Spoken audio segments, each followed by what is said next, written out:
the red heifer that we have no understanding whatsoever of how it works. Because if we look into the laws, we find that the Kohen, the priest who would sprinkle these special ashes on the person who became contaminated, he himself would become contaminated by using the same material that purified the person who became contaminated.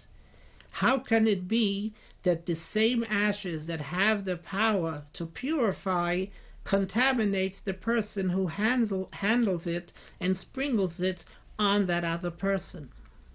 So the red heifer law is a classical example of a decree that is beyond rationale.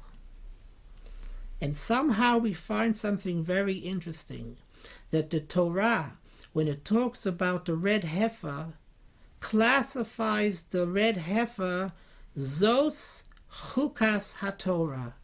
This law of the red heifer are really the decree of the entire Torah. The entire Torah is likened to the red heifer. Just like the red heifer is obvious that it's a law beyond reason, the same way every law, even the mishpatim, even the rational laws that we seek, that we would able to figure this out ourselves, that was not the basis of why God gave us that commandment. Even mishpatim are really chukim in nature. It came from the same God who is beyond rationale, who commanded us these commandments that seem to be logical. And this opens up a whole deeper understanding of how we view Jewish law. Jewish law is not the way it seems, that in order to have a just world, a peaceful world, to know how to lead our lives, so God gave us commandments that would enable us to have a fulfilled and meaningful life. The laws by nature was given for man to be connected to the infinite. And even the laws that seem to be logical laws, it is really much more than that. They are infinite laws, and by following them, we are to follow it not because it makes sense to follow it, but we do it because God commanded us to do it. So we could see from this that we're dealing the commandments, the laws of the Torah, Jewish law, is really based, that is divine law. We're dealing with divinity, we're dealing with something that is far greater than any logic that we could comprehend. And we find this throughout the study of Torah, that even the laws that seem to be logical, if we take any law and we study the details of the laws, we will realize that the law is not at all what it seems to be. If it's something that we could figure out, then why do the details of the Torah throw you off and you realize it can't be what I thought it was? Because why would these details make such a big difference? The details proves the point that it's not based on the logic that I thought it was based on. And therefore, the pursuit of studying Jewish law comes with the introduction that we're learning what God wanted us to do. This is not a man-made law that some great rabbis came together and they decided what should be done, how we could make this world a just world, and they came up with some laws. But the laws in the Torah are purely based on divine information that was handed down from generation to generation, and it was with this understanding that it's holy and it's divine, and that is the issue is to find out the clarity, the pursuit of truth, to find out what exactly was the will of God. If we go through the Talmud, the oral Torah, and we find so many discussions and arguments between the great sages about different laws, the argument really is not based just on logic. Intelligent giants are arguing about a case, but really the argument is based on their first-hand experience.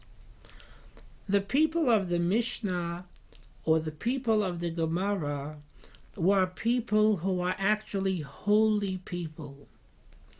And every law that they studied originated from their own spiritual experience of what they saw with their own soul, how they understood and saw the divine will, and they later took this, what they saw and what they experienced, and brought it down in their own logic. And it seemed that the logic that they explained was really not the basis of why they said what they said, but it was based on an experience as if they were prophets, and they said what they saw and later brought it down into logic. And that is why we find something very interesting in the system of the oral Torah, that the people of the Mishnah were considered so much holier than the people of the Talmud that you never find that there's anyone of the period of the Talmud that ever disagreed with anything that was quoted in the Mishnah, because it was self-understood that the people of the Mishnah are far more holier than the people of the Talmud, and whatever they said, they experienced first on a level of prophecy, and only afterwards did they understand it.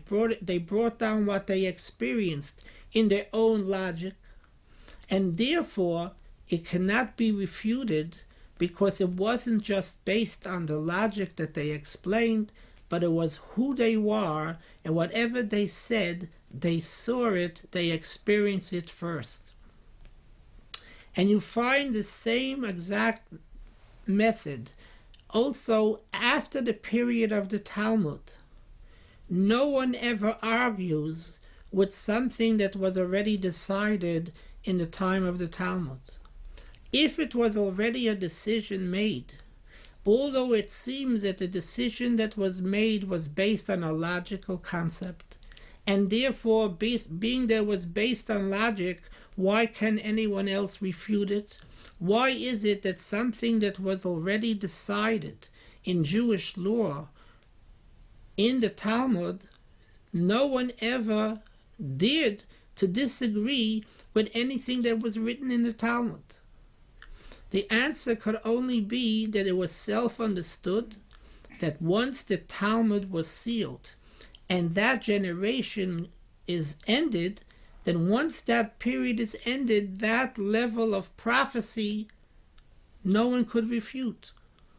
So as the generations get weaker and weaker, the respect to the Mishnah, the respect to the Talmud was not just that they were great people with tremendous amount of knowledge, but we're talking about Torah originates, as we mentioned, Torah originates from God, who is far beyond logic, and these great rabbis experienced these laws on a spiritual level, and only afterwards did they bring it down in rationale.